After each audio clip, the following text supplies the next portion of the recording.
Have you ever fantasized about having weight loss surgery? Research conducted in Australia has revealed that approximately 1/3 of individuals seeking bariatric surgery have been diagnosed with a psychiatric disorder such as depression, anxiety, or binge eating disorder. Trigger warning, this episode is going to talk about eating disorders and disordered eating, so please listen at your own discretion. Always make sure to self-care. The What's Eating You podcast is a series of mental health topics that are designed to make you think, learn, educate, and validate. Enjoy the show. Welcome to another episode of the What is Eating You podcast. I'm your host and resident psychologist, Stephanie Giorgio. Today we have an interesting question from one of our viewers who's embarking on a transformative journey through bariatric surgery. Thank you for reaching out. I appreciate you sharing this and giving me the permission to share your question. Every question on the show does have consent, and that has been approved by the person submitting the question. Before we begin, I want to emphasize that while I provide general information about bariatric surgery, it's important to consult with your healthcare provider or bariatric specialist to understand the procedure, its potential risks, and the specific guidelines that apply to you. Let's go into the question. I have watched your videos for a while now about ADHD and foods mostly. Big fan.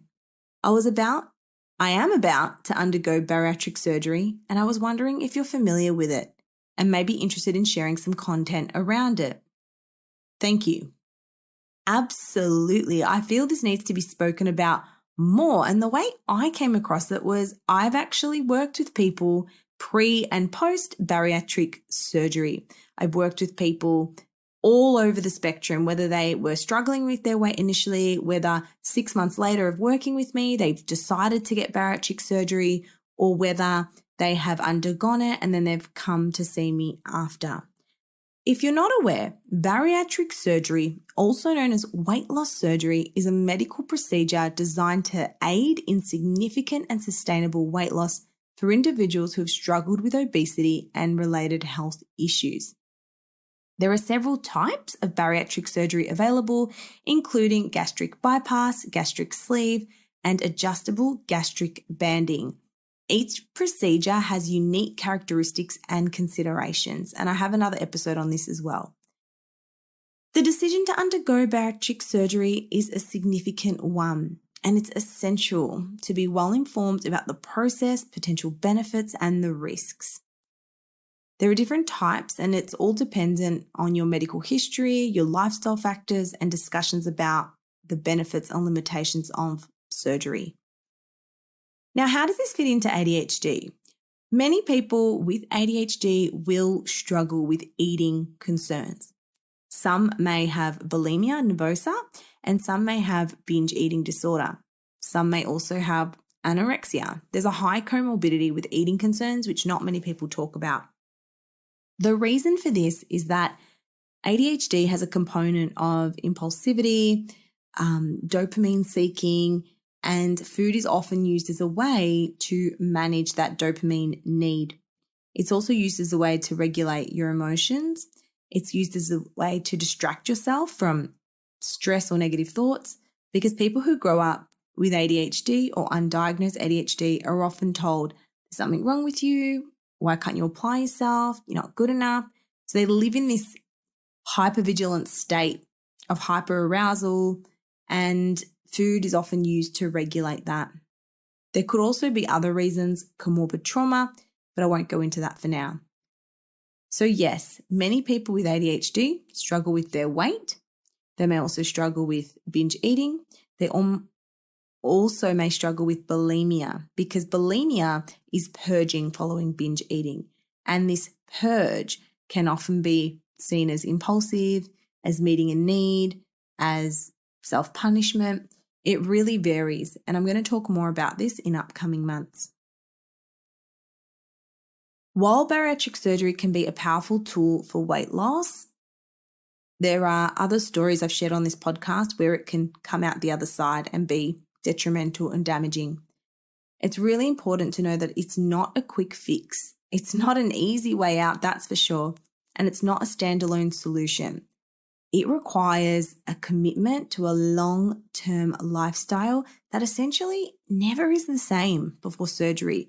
I don't think many people realize just how much of a change on your life it is and what you need to support the benefits that you get through this surgery and the internal infrastructure it requires. Now, basically, before the surgery, people do need to go on a restrictive diet, low calories and shakes, and I believe this is to get the liver in as healthy form as possible.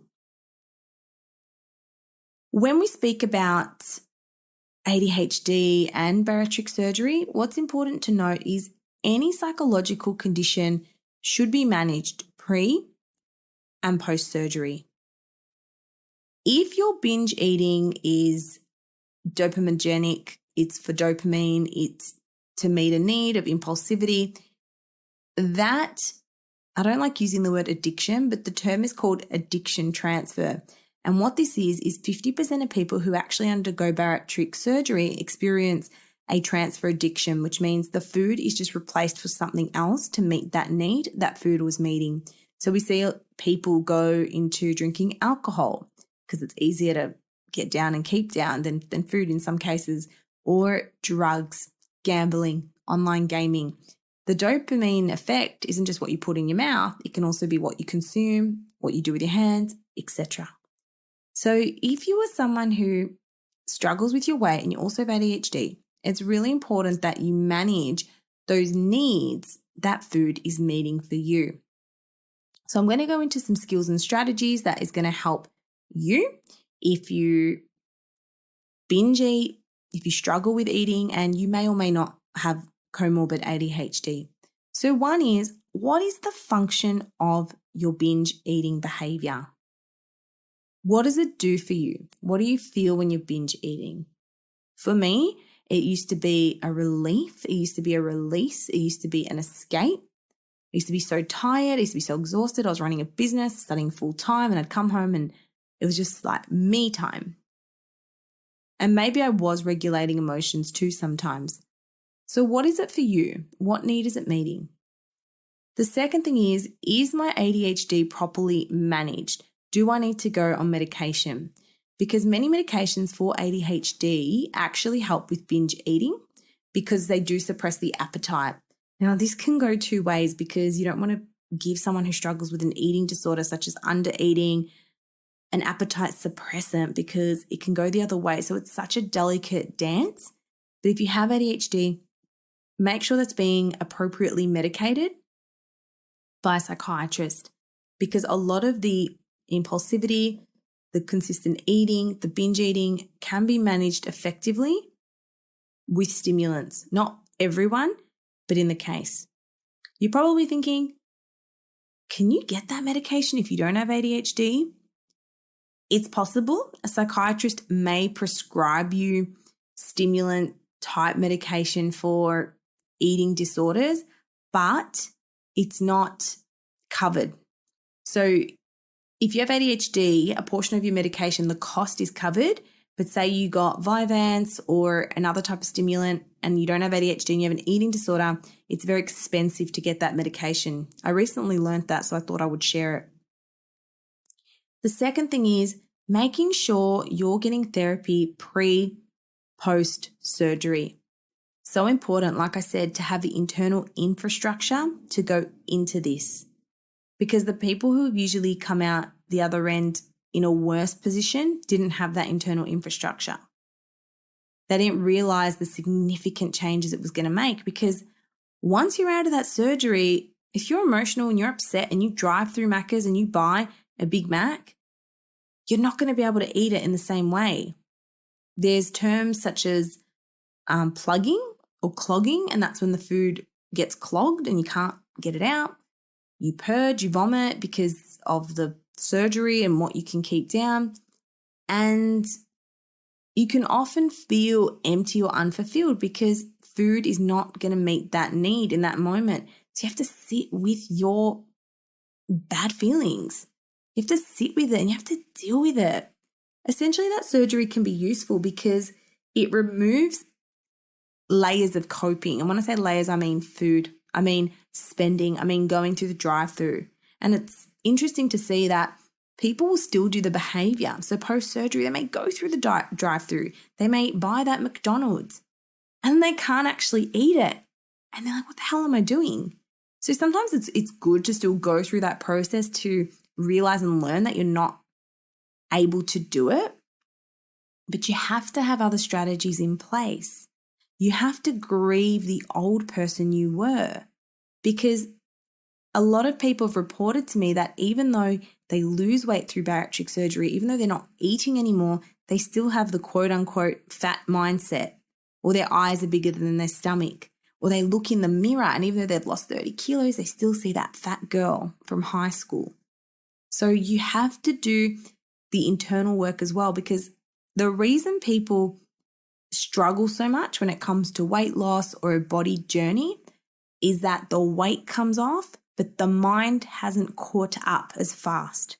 So your mind has to adapt as much as your body does as well. And this can include going to the gym, this can include having a healthier lifestyle, this can include letting go of diet culture, because your body may change. So it's about your mind changing in the same way. So having therapy that teaches you, when I have these urges to splurge, when I feel impulsive, how can I manage that? And a therapist may suggest journaling, deep diaphragmatic breathing, something physical to regulate your nervous system other than food. So maybe instead of driving to the drive-through, you drive to a nice spot, a nice park, and you go out and you sit and you do some mindfulness or some breathing. Or you hold on to something in your hand, a stress ball. You wait for it to pass. And also making sure you're eating enough. It's really important to have a nutritional team to ensure that you're getting enough vitamins and nutrients, because after that surgery, if you're not, your hair can fall out. If you're not having enough protein, if you're not having enough of the adequate nutrients, and then you got to deal with hair loss, another self-esteem issue. So there's so many layers that come with it. And recognizing it is a journey, it's going to bring up a lot of stuff for you, and you're going to need support. So don't be afraid to ask family or friends who are not toxic to help you on this journey. I hope you've enjoyed this mini episode on ADHD and bariatric surgery. If you enjoy these topics and you want to hear more about it, be sure to let me know. But a massive thank you on the What is Eating You podcast. I appreciate you. I'm so grateful that you are listening, and I cannot wait to see you next time. But before I go, I have a little gift. If you are someone who struggles with binge eating and you really want to start to build that internal infrastructure and work on your mindset and manage your binges, you do have to build your awareness. And I've built a free binge eating tracker tool that you can start to build your awareness with. It's in the show notes below. Click the link and you'll be able to download and access it, and then you'll be part of the internal system and you'll get cool emails from me with tips and tricks, and hopefully you love it. All right, have the best week and I'll see you in the next episode.